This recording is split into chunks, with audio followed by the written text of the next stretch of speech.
How's it going, everyone? This is, I don't know, take 5 or something like that. Let's see if this video survives the whole thing. So, I'm going to talk about something very personal to me, and I think each of us in our lives, have things revealed to us about what our life means or the direction our life is supposed to go. And it seems like it's becoming more obvious to me a huge purpose of my life, what a huge purpose of my life is, or the theme of my life is. And that is what I'd like to call the Road to Nirvana. The Road to Nirvana. Nirvana is not the band from I think there was a band in the 1980s called Nirvana. I am not talking about that. I'm talking about the state of Nirvana being in at least according to Buddhism and some Eastern philosophies, a state of complete calmness and stillness, and oneness, full acceptance, freedom, wanting and needing nothing. And there's more about Nirvana you can look up if you want to, but to me it's the ultimate state of happiness, the ultimate state of peace. I have a deep longing in my body for peace, and I've felt it a good majority of my life. A desire to move closer to peace, and it started when I was a child. Any sort of disruption or loud noise or yelling or violence or anger was instantly repulsive to me, causing me to immediately want to get away from whatever that thing was that was causing that disturbance of peace in me. And as time has gone on, and I've experienced many events in my life, just like any of you in your life, you've gone through probably some health challenges. I went through a divorce in 2014. That was hard. I've gone through several difficult breakups in my life. I've had, in my experience on my path of personal growth and discovery and dating over the years, I've had hundreds, thousands of people reject me or ghost me or whatever you want to call it. And I've had some wonderful and amazing experiences too. I felt my body break down through health challenges, surgeries, coming close to death, especially in 2018 and early 2019. I thought I was done for, but I was not. I'm still here. But that near-death experience changed me and caused me to go dancing at this place called The Westerner here in Utah at West Valley City. And I never get tired of telling the story of how my near-death experience caused me to face fears in my life, like my fear of dancing and being around people and being seen dancing. It's no longer a fear of mine.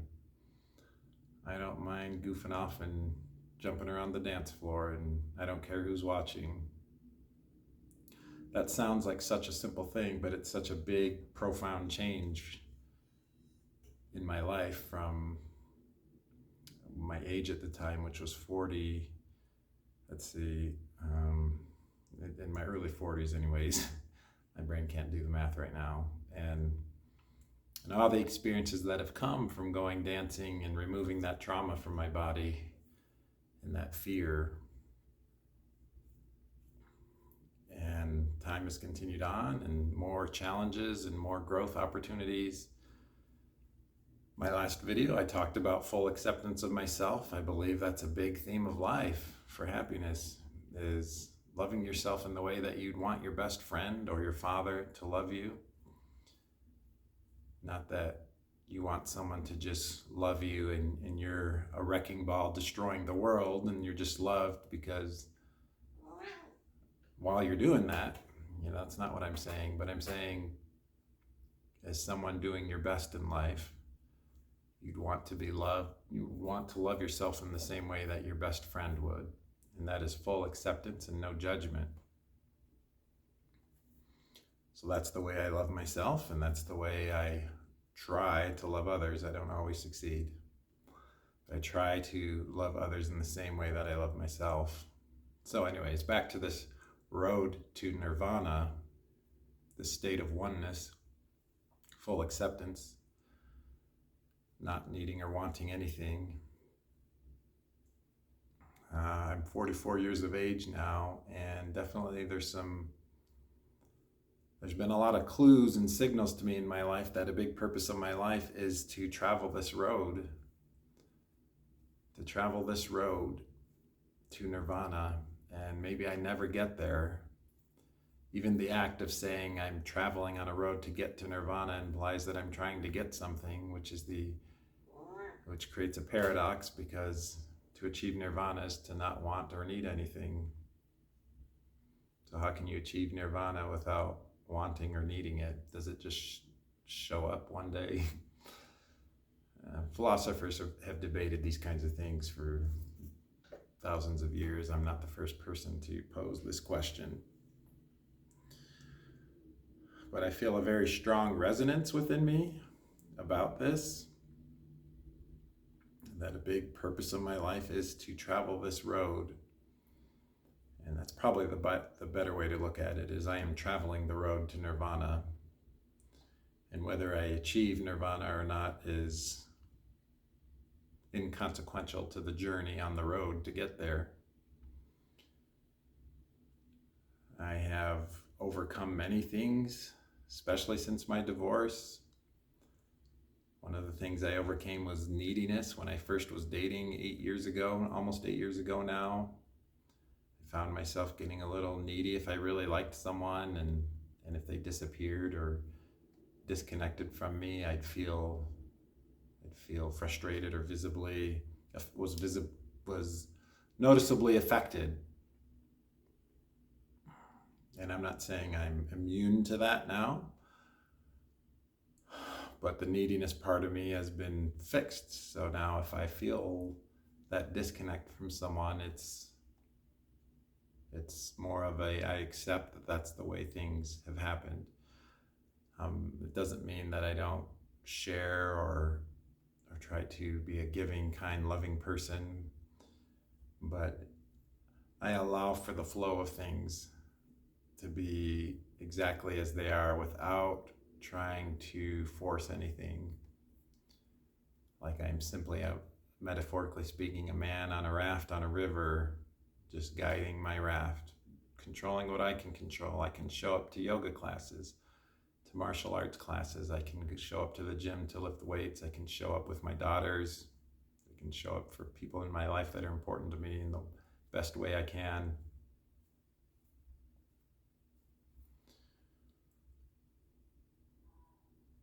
I think putting in effort to things, there's a term called efforting, I think, which means trying or trying too hard.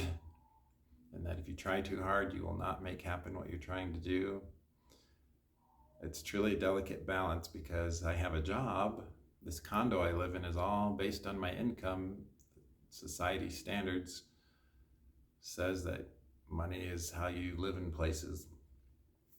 Most places anyways. I mean, where you're paying a mortgage or a rent. I'm paying a mortgage on my condo that I bought, and I must keep my job in order to pay that mortgage or find some other way to make money, or else I will be kicked out of the place. The borrower is servant to the lender. Yeah, the borrower is servant to the lender. Richest Man in Babylon. It's a good book. The Richest Man in Babylon talks about being a lender, not a borrower, essentially. So I have to put in some effort. I have to strive a little bit at least in my own current limited understanding of life. I bet there is a higher paradigm, though, a higher paradigm of living that I can exude energy and be a student of learning, that I can find ways to generate money and income that don't require me to be so worried about losing it or not having it. I'm sure there are. Like, that's why I say I'm on the road to nirvana. I'm not there for sure. I understand my limitations in this world, that I'm probably in the top 10 to 15% of income earners. It'd be awesome to be in the 1% or better, probably in the top 10 or so percent in a lot of areas in life. I've been truly blessed. But I know I have things to work on, and every challenge I've had in my life, whether it was a bodily injury, pain, sickness, illness, heartbreak, divorce, big struggle and challenge, I can look back over the last 44 years on the most significant events in my life that have shaped me, and each one of them points to this road to nirvana, and traveling this road, and the journey to get to a complete state of acceptance and oneness and peace and freedom. And my Google spreadsheet that I have seems to be part of this as well. Like, maybe if I was at a 10 in every category, I've achieved that. Or maybe if I'm a 5 in every category, I can still achieve it. That's been a reveal to me, and that I'm just as worthy when my day is a 5 out of 10, or if my day is an 8 out of 10. I have the same worthiness, like Thor. In one of the Thor movies, I can't remember which, he's kind of out of shape. He has a big gut. He's probably a 5 out of 10 to himself, and he's able to call forth his hammer and hold it still. I think this was Avengers Endgame. And he's still worthy in that state. And so how do you reach a point of nirvana when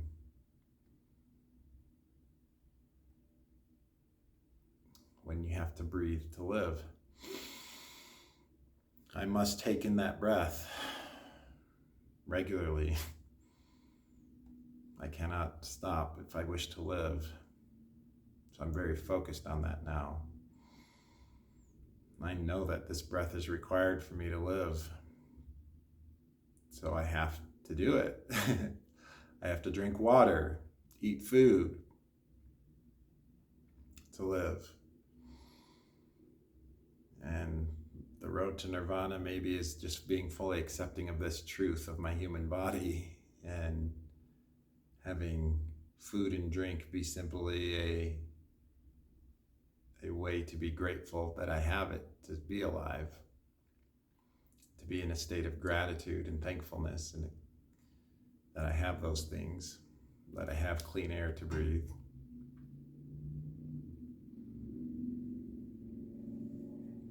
Dancing, I go dancing on Wednesday nights at the Westerner still. It's kind of a mini microcosm of life, because it's the ultimate test of being accepting of situations and being detached, but still putting forth effort. So I will go dance, and I'll ask people to dance, and sometimes I dance well, sometimes I don't. Sometimes I'm overthinking, which I do all the time. Sometimes I'm not overthinking it, and I'm in a flow state. A flow state being a very present state where I'm not thinking, I'm just doing. And sometimes I'll ask someone to dance and they'll say no, or I'll dance with them and then I can tell that they don't appear to be enjoying the dance, and then that's it. But most of the time, dances are good. They're fun. They're great. It's a good experience with whoever I'm dancing with. But the ultimate test comes when something doesn't work out in a way that you think is the best. When something isn't the best way or is good, or you feel like someone has rejected you, or those kinds of things. Those are the ultimate tests of this road to nirvana. And can you have someone do that and still be completely at peace, the same as if they accepted you? Can you be the same whether you are accepted or rejected? Can you be the same regardless of someone else's opinion? Can you be the same whether someone likes you or not? Can you be the same whether you are successful or not? Can you be the same no matter what? And if you can, I think that's a big piece of the puzzle of this road I'm traveling. It seems like if someone were to ask me the purpose of my life, it is this path of personal growth and discovery. And I think to call it something more specific, it is the road to nirvana. I'm traveling a road seeking nirvana. Seeking implies lack. It means I don't have, and that's true. I am not in a state of nirvana. I still am very human, very mortal. I have challenges, struggles, just like anyone else, but I feel very strong resonance with this path. And that was what was coming to my mind today, the road to nirvana, Nirvana. And that traveling this road is a significant purpose and reason for my being alive.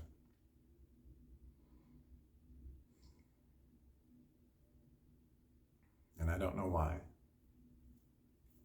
Not sure why. I just feel it deep within me.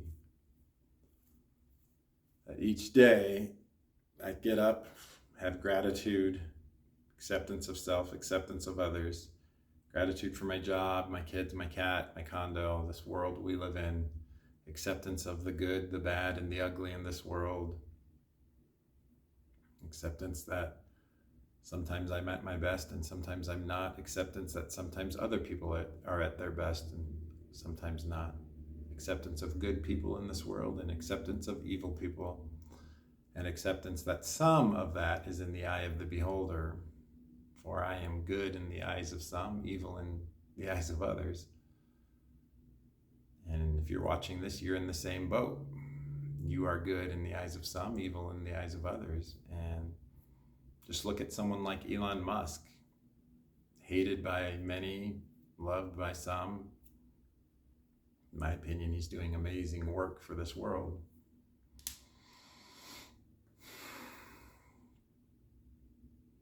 So that's today's video, the road to nirvana.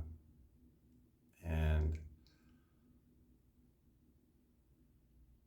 continued focus on being loving and accepting of myself. That's where it all starts. That's where it all starts.